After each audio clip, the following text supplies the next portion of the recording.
মুরলির তারিখ 30 মে 2024। ওম শান্তি। মধুবন থেকে বাপদাদা বলছেন, মিষ্টি বাচ্চারা, তোমাদের সবার প্রথমে নিশ্চয় হতে হবে যে আমাদের পড়াচ্ছেন যিনি, তিনি হলেন স্বয়ং শান্তির সাগর, সুখের সাগর, আমাদের বাবা। কোনো মানুষ কাউকে সুখ শান্তি দিতে পারে না। প্রশ্ন, সবথেকে উঁচু লক্ষ্য কোনটা? সেই উঁচু লক্ষ্যে পৌঁছানোর পুরুষার্থ কি? উত্তর, এক বাবার স্মরণ অবিচল হয়ে যাবে, বুদ্ধি আর কোনো দিকে যাবে না, এটা হলো উঁচু লক্ষ্য। এর জন্য আত্মঅভিমানী হওয়ার পুরুষার্থ করতে হবে। যখন তোমরা আত্মঅভিমানী হয়ে যাবে তো সব ভাবনা সমাপ্ত হয়ে যাবে, বুদ্ধির অস্থিরতা বন্ধ হয়ে যাবে, দেহের প্রতি একেবারেই দৃষ্টি যাবে না। এটাই হলো লক্ষ্য। এর জন্য আত্মঅভিমানী ভব। ওম শান্তি। আত্মারূপী বাচ্চাদের প্রতি আত্মাদের পিতা বসে বোঝাচ্ছেন, ওনাকে অর্থাৎ ব্রহ্মা বাবাকে আত্মাদের পিতা বলা যাবে না। আজকের দিনকে সদ্গুরুবার বলা হয়, গুরুবার বলা ভুল হবে। সদ্গুরুবার। গুরু তো অনেক আছে, সদ্গুরু একজনই। অনেকে আছে যারা নিজেকে গুরুও বলে, সদ্গুরুও বলে। এখন তোমরা বাচ্চারা বোঝো যে গুরু আর সদ্গুরুতে তো পার্থক্য আছে। সৎ অর্থাৎ ট্রু অর্থাৎ সত্য। সত্য একমাত্র নিরাকার পিতাকে বলা হয়, মানুষকে নয়। সত্যিকারের জ্ঞান তো একইবার জ্ঞান সাগর বাবা এসে দেন। মানুষ মানুষকে সত্যিকারের জ্ঞান দিতে পারে না। এক নিরাকার পিতাই সত্য। এনার নাম তো ব্রহ্মা, ইনি কাউকে জ্ঞান দিতে পারেন না। ব্রহ্মার মধ্যে কোনো জ্ঞানই ছিল না। এখনো বলবো এনার মধ্যে সমস্ত জ্ঞান তো নেই। সম্পূর্ণ জ্ঞান তো জ্ঞান সাগর পরমপিতা পরমাত্মার মধ্যে আছে। এখন এইরকম কোনো মানুষ নেই যে নিজেকে সদ্গুরু বলতে পারে। সদ্গুরু অর্থাৎ সম্পূর্ণ সত্য। তোমরা যখন সত্য হয়ে যাবে তখন আবার এই শরীর থাকবে না। মানুষকে কখনো সদ্গুরু বলা যায় না। মানুষের মধ্যে তো এক পাই অর্থাৎ সামান্যতম শক্তিও নেই। ইনি নিজেই বলেন, আমিও হলাম তোমাদের মতো মানুষ, এর মধ্যে শক্তির কথা উঠতে পারে না। এ তো বাবা পড়ান, নাকি ব্রহ্মা? এই ব্রহ্মাও ওনার অর্থাৎ শিব বাবার থেকে পড়ে আবার পড়ান। এই তোমরা যারা নিজেদের ব্রহ্মা কুমার কুমারী বলো, তারাও পরমপিতা পরমাত্মা সদ্গুরুর থেকে পাঠ নাও। তোমাদের শক্তি ওনার কাছ থেকে প্রাপ্ত হয়। শক্তি মানে এরকম নয় যে কাউকে ঘুষি মারলে পড়ে যাবে। না, এ হল আত্মিক শক্তি যা আত্মাদের পিতার দ্বারা প্রাপ্ত হয়। স্মরণের শক্তির দ্বারা তোমাদের শান্তি প্রাপ্তি আর পড়াশোনার দ্বারা তোমাদের সুখ প্রাপ্তি হয়। যেরকম অন্যান্য টিচাররা তোমাদের পড়ায়, সেই রকম বাবাও পড়ান। ইনিও অর্থাৎ ব্রহ্মা বাবা পড়েন, স্টুডেন্ট হন। দেহধারী যারাই আছে তারা সকলেই হল স্টুডেন্ট। বাবার তো দেহ নেই, তিনি হলেন নিরাকার, উনি এসে পড়ান। যেরকম অন্যান্য স্টুডেন্ট পড়ে সেই রকম তুমিও পড়ো। এতে পরিশ্রমের ব্যাপার নেই। পড়াশোনা চলাকালীন ব্রহ্মচর্যে থাকে। ব্রহ্মচর্যে থেকে যখন পাঠ সম্পূর্ণ করে তারপর তখন বিকারের দ্বারা পতন ঘটে। মানুষ তো দেখতে মানুষেরই মতো। বলে এই অমুকে হল মানুষ, এ হল এলএলবি, এ হল অমুক অফিসার। পড়াশোনার উপর টাইটেল প্রাপ্তি হয়ে যায়। দেখতে তো সেই হল। ওই শরীরের পড়াশোনা কিরকম তা তোমরা জানো। সাধুসন্ত ইত্যাদি যারা শাস্ত্র পড়ে আর পড়ায়, তাদের বড়াই করার কিছু নেই, ওতে কারোর শান্তি তো প্রাপ্ত হয় না। এরা নিজেরাও শান্তির জন্য ঠক্কর খেতে থাকে। জঙ্গলে যদি শান্তি থাকত তবে আবার ফিরে আসত কেন? মুক্তি তো কেউ পায় না। যারাই ভালো ভালো নামিগ্রামী রামকৃষ্ণ পরমহংস ইত্যাদি ছিলেন, তারাও সবাই পুনর্জন্ম নিতে নিতে নিচেই এসেছে। মুক্তি জীবন মুক্তি কেউই পায় না। তমপ্রধান হতেই হয়। দেখতে তো কিছু মনে হয় না। কাউকে জিজ্ঞাসা করো, তুমি গুরুর কাছে কি পাও? বলবে শান্তি পাওয়া যায়। কিন্তু কিছুই পাওয়া যায় না। শান্তির অর্থই জানে না। বাচ্চারা, তোমরা এখন বুঝতে পারো, বাবা হলেন জ্ঞানের সাগর, আর কোনো সাধু, সন্ত, গুরু ইত্যাদি শান্তির সাগর হতে পারে না। মানুষ কাউকে সত্যিকারের শান্তি দিতে পারে না। বাচ্চারা, তোমাদের সর্বপ্রথমে নিশ্চয় হতে হবে, শান্তির সাগর এক বাবাই, যিনি আমাদের পড়ান। সৃষ্টির চক্র কিভাবে ঘোরে, সেটাও বাবাই বুঝিয়েছেন। মানুষ মানুষকে কখনো সুখশান্তি দিতে পারে না। ইনি অর্থাৎ ব্রহ্মা হলেন রথ। তোমাদের মতনই স্টুডেন্ট। ইনিও গৃহস্থ জীবনে ছিলেন। বাবাকে শুধুমাত্র নিজের রথ লোন হিসাবে দিয়েছেন, তাও বানপ্রস্থ অবস্থায়। তোমাদের বোঝানোর জন্য হলেন এক বাবা। সেই বাবা বলেন সকলকে নির্বিকারী হতে হবে। যারা নিজে নির্বিকারী হতে পারে না তারা অনেক ধরনের কথা বলে গালিও দেয়। মনে করে আমাদের জন্মজন্মান্তরের ভোজন যা বাবার উত্তরাধিকার পাওয়া গেছে, সেটা ত্যাগ করায়। এখন ত্যাগ তো করান সেই অসীম জগতের পিতা। এনাকেও অর্থাৎ ব্রহ্মা, উনি অর্থাৎ শিব বাবাই ছাড়িয়েছেন। বাচ্চাদেরও বাঁচানোর চেষ্টা করেন, যারা বেরোতে পারে তাদের বের করেন। বাচ্চারা, এখন তোমাদের বুদ্ধিতে আছে যে আমাদের পড়ানোর জন্য যিনি আছেন তিনি কোনো মানুষ নন। সর্বশক্তিমান এক নিরাকার বাবাকেই বলা যায়, আর কাউকে বলা যায় না। উনি তোমাদের নলেজ দিচ্ছেন। বাবাই তোমাদের বোঝান। এই বিকার হল তোমাদের সবচেয়ে বড় শত্রু। একে ত্যাগ করো। আবার যে ত্যাগ করতে পারে না সে কত ঝগড়া করে। মাতারাও কেউ কেউ এমন আছে যারা বিকারের জন্য ঝঞ্ঝাট করে। এখন তোমরা হলে সঙ্গম যুগের। এটাও কেউ জানে না যে এটা হল পুরুষোত্তম সঙ্গম যুগ। বাবা কত ভালোভাবে বোঝান। অনেকেই আছে যাদের সম্পূর্ণ নিশ্চয় রয়েছে।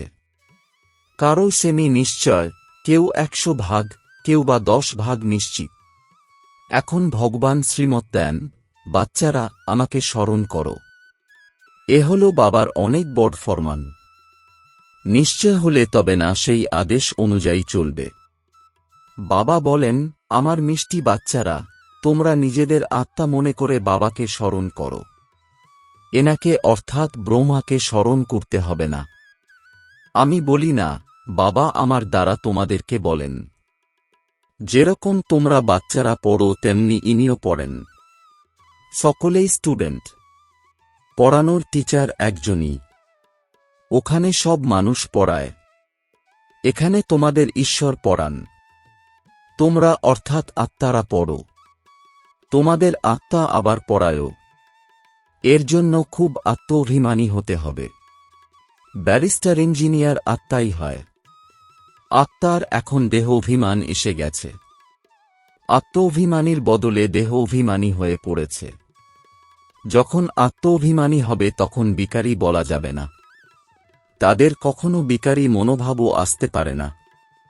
দেহ অভিমান থেকেই বিকারী মনোভাব আসে। আবার বিকারের দৃষ্টি দ্বারাই দেখে। দেবতাদের কখনই বিকারী দৃষ্টি হতে পারে না। জ্ঞানের দ্বারা আবার দৃষ্টির পরিবর্তন হয়। সত্যযুগে তো আর এই রকম বাবাকে ভালোবাসবে না, ডান্স করবে না। সেখানেও পারস্পরিক ভালোবাসা থাকবে, কিন্তু তাতে বিকারের দুর্গন্ধ থাকবে না। জন্মজন্মান্তর বিকারে থাকায় সেই নেশা থেকে মুক্ত হতে খুবই সমস্যা হয়। বাবা নির্বিকারী করে তুললে তো কোনো কন্যা একদম মজবুত হয়ে যায়। ব্যাস, আমাকে তো নির্বিকারী হতে হবে। আমি একলা ছিলাম, একলা যেতে হবে। কেউ ওদের সামান্য টাচ অর্থাৎ স্পর্শ করলে মোটেই ভালো লাগে না। বলে এ আমাকে স্পর্শ করবে কেন, এর মধ্যে বিকারী দুর্গন্ধ আছে। বিকারী আমাকে যেন টাচ না করে। এই লক্ষ্যে তোমাদের পৌঁছাতে হবে। দেহের দিকে দৃষ্টি যেন একদমই না থাকে। সেই কর্মাতীত অবস্থা এখন তৈরি করতে হবে। এখনো পর্যন্ত এরকম কেউ নেই যে শুধুমাত্র আত্মাকেই দেখে। এটাই লক্ষ্য থাকে। বাবা সর্বদা বলতে থাকেন, বাচ্চারা নিজেদের আত্মা মনে করো। এই শরীর হল পুচ্ছ অর্থাৎ লেজ, যার দ্বারা তোমরা ভূমিকা পালন করো। কেউ বা বলে এনার মধ্যে শক্তি আছে, কিন্তু শক্তির কোনো ব্যাপার নেই। এ হল পড়াশোনা। যেমন আর সকলে পড়ে, ইনিও পড়েন। পিওরিটির জন্য কত মাথা ঠুকতে হয়, কত পরিশ্রম হয়। সেই জন্য বাবা বলেন একে অপরকে আত্মা দেখো। সত্যযুগেও তোমরা আত্মাভিমানী থাকো। সেখানে তো রাবণ রাজ্য নেই, বিকারের কথাই নেই। এখানে রাবণ রাজ্যে সবাই হল বিকারী, সেই জন্য বাবা এসে নির্বিকারী করে তোলেন। না হলে শাস্তি পেতে হবে। আত্মা পবিত্র না হয় উপরে যেতে পারে না। হিসাব নিকাশ মিটিয়ে দিতে হয়, তবুও পথ কম হয়ে যায়। এই রাজধানী স্থাপন হচ্ছে। বাচ্চারা জানে যে স্বর্গে এক আদি সনাতন দেবী দেবতাদের রাজ্য ছিল। সর্বপ্রথম তো অবশ্যই এক রাজারানী থাকবে, তারপর আবার ডিনাস্টি হবে। প্রজা অনেক তৈরি করা হয়। ওদের মধ্যে অবস্থার পার্থক্য হবে। যাদের মধ্যে সম্পূর্ণভাবে নিশ্চয় নেই তারা সম্পূর্ণ পড়তেও পারে না, পবিত্র হতেই পারে না। অর্ধকল্পের পতিত এক জন্মে 21 জন্মের জন্য পবিত্র হবে, সে কি আর মাসির বাড়ি। কামনার ব্যাপারটাই হল মুখ্য। ক্রোধ ইত্যাদির এত নয়। বুদ্ধি আর কোথাও গেলে অবশ্যই বাবাকে স্মরণ করে না। বাবার স্মরণ অবিচল হয়ে গেলে আর কোনো দিকে বুদ্ধি যায় না। লক্ষ্য অনেক উঁচু। পবিত্রতার কথা শুনে যেন আগুনে জ্বলে মরে। বলে এই কথা তো কেউ কখনো বলেনি, কোনো শাস্ত্রে নেই। খুব মুশকিলের মনে করে। সে তো হলই নিবৃত্তি মার্গের আলাদা ধর্ম। ওদের তো পুনর্জন্ম নিয়ে আবারও সন্ন্যাস ধর্মেই যেতে হবে, সেই সংস্কারই নিয়ে যায়। তোমাদের তো বাড়িঘর ছাড়তে হয় না। বোঝানো হয় যদি গৃহেও থাকো তবে তাদেরকেও বোঝাও, এখন হল সঙ্গম যুগ। পবিত্রতা ব্যতীত সত্যযুগে দেবতা হতে পারবে না। সামান্যতম জ্ঞান শুনলেও সে প্রজা হতে থাকে। প্রজা তো অনেক হয়। সত্যযুগে উপদেষ্টা অর্থাৎ উজির থাকে না, কারণ বাবা সম্পূর্ণ জ্ঞানী তৈরি করে দেন। উপদেষ্টা ইত্যাদির দরকার অজ্ঞানী লোকের। এই সময় দেখো একজন অপর জনকে কিভাবে মারে, শত্রুতার স্বভাব কত কড়া। তোমরা মনে করো আমরা এই পুরানো শরীর ছেড়ে গিয়ে দ্বিতীয় শরীর নিই, কোনো বড় কথা কি হল? তারা দুঃখের সাথে মরে। তোমাদের সুখের সাথে বাবার স্মরণে যাওয়া। আমি অর্থাৎ এই বাবাকে যত স্মরণ করবে আর সবকিছু ভুলে যাবে, কিছুই স্মরণে থাকবে না। কিন্তু এই অবস্থা তখনই হবে যখন দৃঢ় নিশ্চয় থাকবে। দৃঢ় নিশ্চয় না হলে স্মরণও স্থির হয় না, নামেই শুধুমাত্র বলা হয়। বিশ্বাসে দৃঢ়তা না থাকলে স্মরণ করবে কিভাবে? সবার বিশ্বাস তো একই রকম দৃঢ় নয়। মায়া নিশ্চয়ের থেকে সরিয়ে দেয়, যেমনকার তেমন হয়ে যায়। সর্বপ্রথম তো বাবার প্রতি নিশ্চয় চাই। সংশয় থাকে এই বাবার অস্তিত্ব নিয়ে। অসীম জগতের পিতাই জ্ঞান প্রদান করেন। ইনি তো বলেন আমি সৃষ্টির রচয়িতা আর রচনাকে জানতাম না, আমাকে তো কেউ শুনিয়েছে। আমি 12 জন গুরু করেছিলাম, তাদের সবাইকে ছাড়তে হয়েছে। গুরু তো জ্ঞান দেননি। সদ্গুরু হঠাৎ এসে প্রবেশ করেছেন। বুঝতে পারলাম, কিন্তু জানা ছিল না যে কি হতে চলেছে। গীতাতেও আছে যে অর্জুনকে সাক্ষাৎকার করিয়েছিল। অর্জুনের কথাই নেই, এটা তো হল রথ। ইনিও প্রথমে গীতা পড়তেন। বাবা এসে প্রবেশ করেছিলেন, সাক্ষাৎকার করিয়েছিলেন যে এই জ্ঞান বাবাই প্রদান করেন, তখন ওই গীতকে ছেড়ে দিয়েছিলেন। বাবা হলেন জ্ঞানের সাগর। আমাদের সেটাই তো বলবেন। গীতা হল আমার বাবা। সেই বাবা মাকে তুমিই মাতা, তুমিই পিতা বলা হয়। তিনি রচনা করেন, অ্যাডপ্ট করান। এই ব্রহ্মাও তোমাদের মতো। বাবা বলেন এনারও যখন বানপ্রস্থ অবস্থা হয় তখন আমি প্রবেশ করি। কুমারীরা তো হলই পবিত্র, ওদের জন্য তো এটা সহজ। বিবাহের পর কত সম্বন্ধ বেড়ে যায়, সেই জন্য দেহী অভিমানী হতে পরিশ্রম করতে হয়।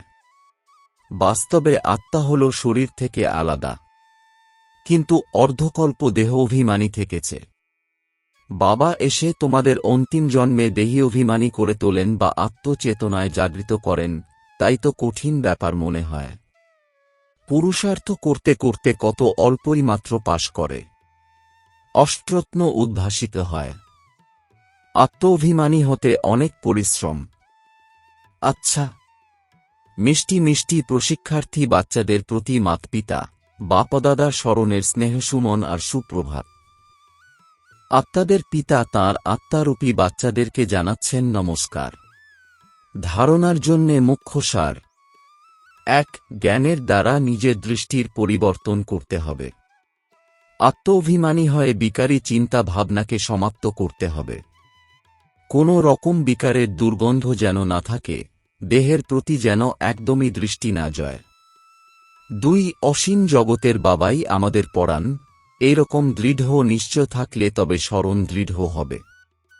খেয়াল রাখতে হবে, মা যেন দৃঢ় নিশ্চয় সামান্যতম নাড়াতে না পারে। বরদান: সেবাভাবের দ্বারা সেবা করে নিজের উন্নতি করা এবং অন্যদের উন্নতি করানো নির্বিঘ্ন সেবাধারী ভব। এর বিস্তার: সেবাভাব সফলতা এনে দেয়। সেবাতে যদি অহংভাব এসে যায়, তাহলে সেটাকে সেবাভাব বলা হবে না। যে কোনো সেবাতে যদি অহংভাব মিক্স থাকে তাহলে পরিশ্রমও বেশি, সময়ও বেশি লাগে আর নিজে সন্তুষ্ট হয় না। সেবাভাবের দ্বারা সেবা করা বাচ্চারা নিজেও উন্নতি করে আর অন্যদেরকেও উন্নতি করায়। তারা সর্বদা উন্নতি করার অনুভব করে। তাদের উৎসাহ উদ্দীপনা নিজেকেও নির্বিঘ্ন বানায় আর অন্যদেরও কল্যাণ করে। স্লোগান: জ্ঞানী তু আত্মা হল সে যে অতি সূক্ষ্ম আর আকর্ষণ করতে থাকা সুতোগুলির থেকেও মুক্ত। ওম শান্তি।